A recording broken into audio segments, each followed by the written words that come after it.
CM Revanth తుగ్లక్లా ఇష్టం వచ్చినట్టుగా వ్యవహరిస్తున్నారని బీఆర్ఎస్ నేత మాజీ మంత్రి తలసాని శ్రీనివాస్ యాదవ్ విమర్శించారు.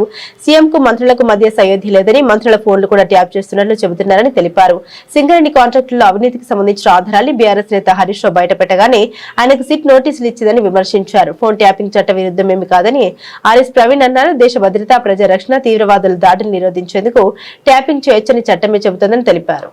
ఇటువంటి దరిద్రమైనటువంటి ప్రభుత్వాన్ని నా లైఫ్ లో ఎప్పుడు చూడలే. ప్రభుత్వాలు రావడం, ప్రభుత్వాలు మారడం అనేది సర్వసాధారణం. ప్రజలు మనకు అవకాశం ఇచ్చినప్పుడు ప్రజాస్వామ్యంలో ప్రజల్ని సాటిస్ఫై చేయడానికి, ప్రజల్ని సంతోషపెట్టడానికి రాష్ట్రంలో ఉన్నటువంటి రైతాంగం కావచ్చు, అదే విధంగా నిరుద్యోగ యువకులు కావచ్చు, మహిళలు కావచ్చు, సామాన్య ప్రజానికం కావచ్చు, మనం వాళ్ళకి ఎంత మేలు చేసినాం అనేదే ప్రధానమైనటువంటి. రాజకీయాలలో రాజకీయ పార్టీలు మేనిఫెస్టోలు ఇస్తుంటాయి. ఆ మేనిఫెస్టోలోనే భగవద్గీత అని, ఖురాన్ అని, బైబిల్ అని చాలా సందర్భాలలో అసెంబ్లీలో కూడా చెప్పినటువంటిది పార్టీ మేనిఫెస్టోలో కూడా జరిగేది మనం చూస్తాం.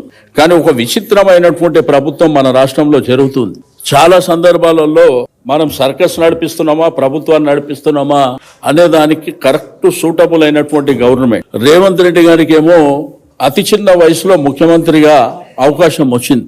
ఆ అవకాశాన్ని సద్వినియోగం చేసుకోవడానికి ప్రజల మన్ననలు పొందాలి.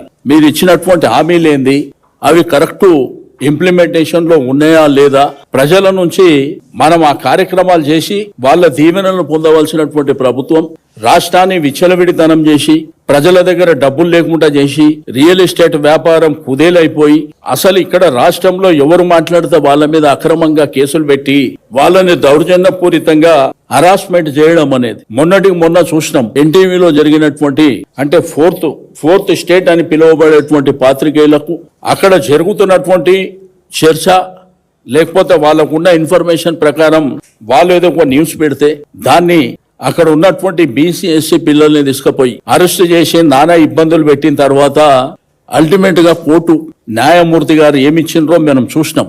అంటే మా ఇష్టం ఉన్నట్టు మేము చేసుకుంటాం, మా తుగ్లక్ రాజ్యం. ఇప్పుడు కేసీఆర్ గారు 10 ఏళ్లు పరిపాలన చేసింది, అంతకుముందు కాంగ్రెస్ ప్రభుత్వం పరిపాలన చేసింది.